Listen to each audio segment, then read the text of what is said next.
क्योंकि पलटू राम आप जान ही रहे हैं, बिहार के प्रसिद्ध हैं वो। अब उनका रवैया पिछली बार की तरह और इस बार की तरह कुछ न कुछ तो अंतर आएगा। देखिए, जो उत्साह पहले था अब उस उत्साह में थोड़ा सा कमी हो गई। काशी से तीसरी बार सांसद चुनने के बाद नरेंद्र मोदी तीसरी बार प्रधानमंत्री का शपथ लेंगे। ऐसे में जो जनता है, जो काशीवासी हैं, उनको प्रधानमंत्री से क्या कुछ उम्मीदें हैं उनके तीसरे कार्यकाल से। हम इस समय कचहरी में मौजूद है और कचहरी में यहाँ कुछ बुद्धिजीवी वर्ग, जो अधिवक्ता समाज है, उनसे हम जानेंगे कि वो क्या सोचते हैं इस कार्यकाल में क्या कुछ होना चाहिए, क्या कुछ होना नहीं चाहिए। सर, पहले तो क्या नाम पड़ेगा आपका? योगेंद्र पाल।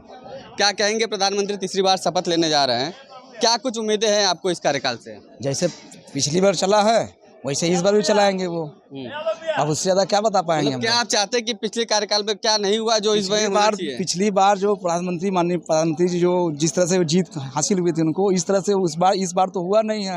अब उनका रवैया पिछली बार की तरह और इस बार की तरह कुछ न कुछ तो अंतर आएगा। अब वो क्या करते हैं वही जाने। अच्छा, हालांकि भाजपा को पूर्ण बहुमत नहीं मिला इस बार, एनडीए के समर्थन में सरकार इस बार बन रही है, तो क्या लगता है जो यूसीसी एनआरसी वगैरह जो था इनका, वो इस बार हो पाएगा? ये बहुत दुर्भाग्य की बात है, क्योंकि खिंचातानी जो है सरकार में रहेगी, मची रहेगी, काम ठीक से नहीं करने पाएंगे। एक सरकार को जो है उससे एक मिल जाता है जो है कि हमारे पास पूर्ण बहुमत नहीं है। ये नहीं होना चाहिए था। कम से कम एक पार्टी को पूर्ण बहुमत होते तो अच्छे से सरकार चलाते। अच्छा सर, क्या कहेंगे आप, जिस हिसाब से प्रधानमंत्री फिर से तीसरी बार शपथ लेने जा रहे हैं, तो उसको लेकर काशीवासी कितने उत्साहित हैं?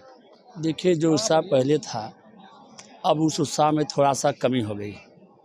अब इस बार की जो सरकार है, माननीय प्रधानमंत्री का देश के नहीं विश्व के लोकप्रिय नेता है, लेकिन अब कहावत है कि बैसाखी की सरकार अब आ गई। अब प्रधानमंत्री जी पर पॉलिटिकल प्रेशर बनाया जाएगा, क्योंकि पलटू राम आप जान ही रहे हैं, बिहार के प्रसिद्ध हैं वो, और वो कब किधर पलट जाएंगे कोई फिक्स नहीं है। और इस बार चूँकि बहुमत बहुत कम आया, जो भाजपा फुल मैंडेट से आती थी, तो एक तरीके से प्रधानमंत्री जी द्वारा अच्छा निर्णय लिया जाता था।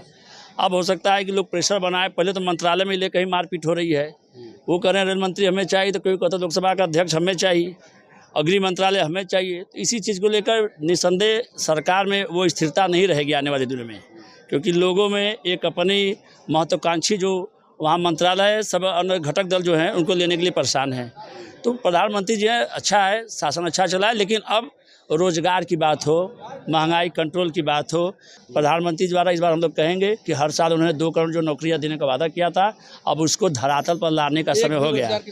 अब धरातल पर लाने का समय आ गया, नहीं तो अब ये जनता है। अभी तो 37 सीट है, हो सकता है उत्तर प्रदेश में अगली बार सूफा साफ हो जाए। अच्छा, जो यूसीसी एनआरसी वगैरह लागू करने की बात कही जा रही थी, क्या लगता है अब वो होगा कि नहीं?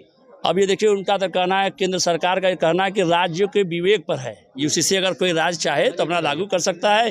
केंद्र सरकार द्वारा जो पारित कानून अध्यादेश हो चुका है, ये राज्यों के स्वयं विवेक पर छोड़ा गया है कि राज्य अगर चाहे तो इस कानून को अपना सकता है। अच्छा सर, क्या कहेंगे आप, खुशी है प्रधानमंत्री तीसरी बार शपथ लेने जा रहे हैं? बिल्कुल, हमें बहुत खुशी है और माननीय व यशस्वी प्रधानमंत्री जी अपना कार्य अपनी निष्ठा से कर रहे हैं। लेकिन सबसे बड़ी समस्या ये है कि भारत राष्ट्र जो है यह कृषि प्रधान देश है। यहाँ जो है कि महात्मा गांधी ने एक समय में देश काल परिस्थिति के अनुसार एक नारा दिया था, रोटी कपड़ा और मकान का। मुझे नहीं लगता है कि आज के डेट में किसी को भी रोटी कपड़ा और मकान की व्यवस्था की कमी है। हर व्यक्ति के पास खाने के लिए और तमाम तरीके की व्यवस्था है। लेकिन सबसे बड़ी चीज़ ये है, किसी भी देश के लिए, किसी भी राष्ट्र के लिए शिक्षा, चिकित्सा और रोजगार का होना बहुत ही आवश्यक है। शिक्षा, चिकित्सा और रोजगार के मामले में मुझे नहीं लगता है कि धरातल पर कोई कार्य न तो उत्तर प्रदेश में, नहीं संपूर्ण भारत गणराज्य में कहीं हुआ है। और सबसे बड़ी चीज़ ये है कि शिक्षा के नाम पे निजी विद्यालय, चिकित्सा के नाम पे निजी चिकित्सालय और तमाम तरीके की ऐसी व्यवस्थाएं हैं जहां आम जनता का शोषण हो रहा है। प्रशासनिक मशीनरी जो है, जैसे वाराणसी जनपद में जब से कमिश्नरेट लागू हुआ, तब से जो मूलवादी हैं, जो वास्तविक रूप से पीड़ित हैं, उनको न्याय नहीं मिल पा रहा है। पूरी जुडिशरी, पूरी प्रशासनिक मशीनरी बिकाऊ हो चुकी है। और इस व्यवस्था पर अंकुश यदि नहीं लगाया गया तो आने वाले समय में जनता जनार्दन के द्वारा जो परिणाम दिए हैं, हो सकता है कि उससे भी बद से बदतर स्थिति हो परिणाम की। मैं ये नहीं कहता हूँ कि यशस्वी प्रधानमंत्री ने कोई गलत कार्य किया देश हित के लिए या जनहित के लिए, लेकिन जनहित और जनहित के लिए एक ही व्यक्ति कार्य करे, उसके जो नुमाइंदे हों, जो उससे जुड़ी हुई जो कड़ियाँ हैं, जो मशीनरी व्यवस्था है, ऊपर से नीचे तक की नीचे की व्यवस्थाएं बिल्कुल करप्ट हैं। आज के डेट में करप्शन और तमाम तरीके की चीज़ें उत्तर प्रदेश की जनपद वाराणसी जनपद इस बात को बर्दाश्त कर रही है और सह रही है।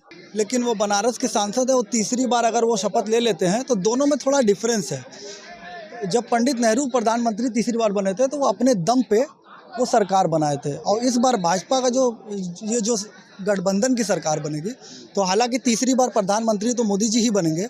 और रह गई बात इस बार जो चुनाव हुआ है, तो इस बार जो मुद्दे हैं, हमें लग रहा है कि जो सीटें कम हुई है उस पर भाजपा को जो है अपना विचार करना होगा और ये देखना होगा कि उनकी सीटें यूपी में खासकर क्यों कम हुई। क्या कमियां लग रही है आपको, कहाँ क्यों ऐसा हुआ? यूपी का जो युवा है ना, जो यूपी का युवा है वो चाहता है कि रोजगार पे बात हो, शिक्षा पे बात हो, और जो ये भ्रष्टाचार वगैरह है उस पर कमी आए। आप चाह रहे सरकार इस बार बेरोजगारी और भ्रष्टाचार पर काम करे? अगर ये सरकार भ्रष्टाचारी को जेल भेजे प्लस ये रोजगार पे काम करे, इंफ्रास्ट्रक्चर बहुत अच्छा किया है, तो इस सरकार को 80 में से 70 सीट लाने में परेशानी नहीं होगी। सर, क्या नाम पड़ेगा आप? अमरीश सिंह एडवोकेट।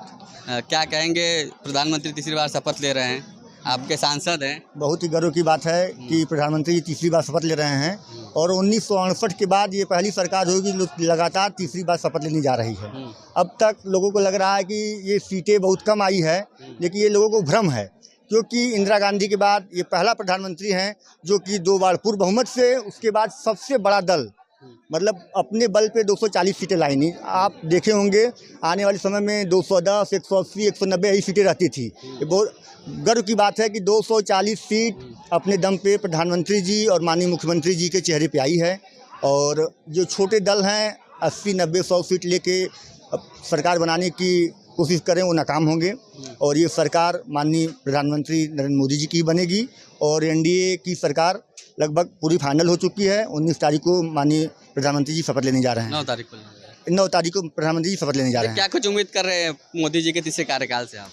मोदी जी का कार्यकाल बहुत अच्छा रहा, और बहुत दुखद बात है हमारे काशी वासियों से कि जो काशी में माननीय प्रधानमंत्री जी ने किया, और उसका परिणाम बहुत ही बुरा हुआ यहाँ पे।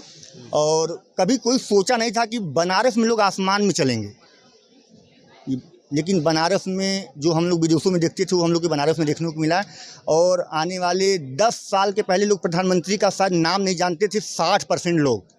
आज प्रधानमंत्री साल में 10 बार बनारस आते हैं, ये बहुत गर्व की बात है, और जो कि काशीवासियों ने उनके साथ खड़ा नहीं उतरा, ये इसके लिए हम लोग बहुत शर्मिंदगी महसूस करते हैं। अच्छा, मोदी जी का तीसरा कार्यकाल होने जा रहा है, उससे आप क्या उम्मीद करें तीसरे कार्यकाल से?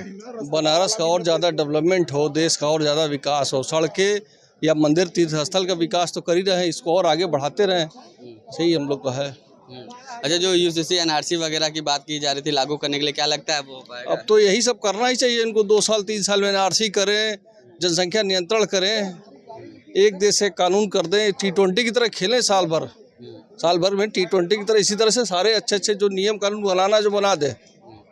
अच्छा, अभी एक अधिवक्ता बोल रहे थे कि नीतीश कुमार पलटू चाचा हैं, पलटू राम है, क्या लगता है कि 5 साल चल पाएगा? 5 साल चलेगा 5 साल चलेगा, 5 साल एकदम पूर्णतः इंडिया गठबंधन, एनडीए के जितने भी घटक दल हैं 5 साल पूरी ईमानदारी के साथ रहेंगी, और जो इंडिया गठबंधन के कुछ घटक दल हैं वो भी एनडीए के साथ बाहर से समर्थन दिए। मंत्रालय को लेकर जो मारामारी चल रही है, ऐसा कुछ नहीं, मंत्रालय को कोई मारामारी नहीं है। जो प्रमुख मंत्रालय है वो अपने पास रखेगी बीजेपी, क्योंकि वित्त, शिक्षा, विदेश, ये जिस क्वालिफिकेशन जिस प्रोफेशन के साथ होना चाहिए उनके साथ ही रहेगा, बाकी जो मंत्रालय है घटक दल को दिया जाएगा एनडीए के।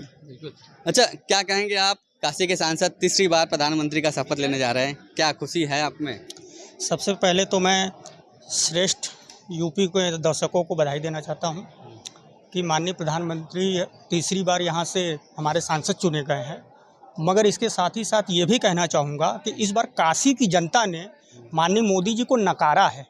यही कारण है कि जो 10 लाख के ऊपर जीत का बात कही जा रही थी वो 1.5 लाख वोटों से जीते हैं। तो कहाँ कुछ कमियां लगी आपको कि जो मार्जिन कम रहा? मार्जिन कम इसलिए रहा कि आप मंगलसूत्र की बात करते हैं, आप हिंदू मुसलमान की बात करते हैं, आप कम्युनलिज्म की बात करते हैं, आप रोजगार की बात नहीं करते हैं। तो अब ये वक्त आ गया है कि आप जो कहते थे कि सबका साथ, सबका विश्वास, सबका विकास, उसको धरातल पर आपको आकर के करना पड़ेगा।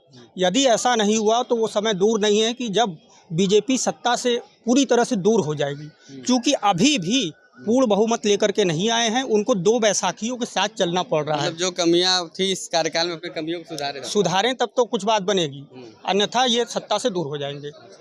बिल्कुल, देखिए तमाम अधिवक्ता वर्ग थे, सबकी अपनी अपनी राय थी। कोई कह रहा है महंगाई बेरोजगारी पे काम करे, तो कोई कह रहा है कि सरकार तीसरी बार भी मजबूती से चलेगी और विकास की थी पिछले 2 कार्यकाल में, इस कार्यकाल में और ज़्यादा विकास करेगी। तो तमाम लोगों की अपनी अपनी राय थी। प्रधानमंत्री अब शपथ लेने जा रहे हैं, तो हालांकि काशीवासी हैं तो उनके में उत्साह भरा हुआ है अपने सांसद को लेकर, क्योंकि यहाँ से चुनकर तीसरी बार वो प्रधानमंत्री बनने जा रहे हैं। वाराणसी से श्रेष्ठ यूपी के लिए सत्येंद्र कुमार नंदा।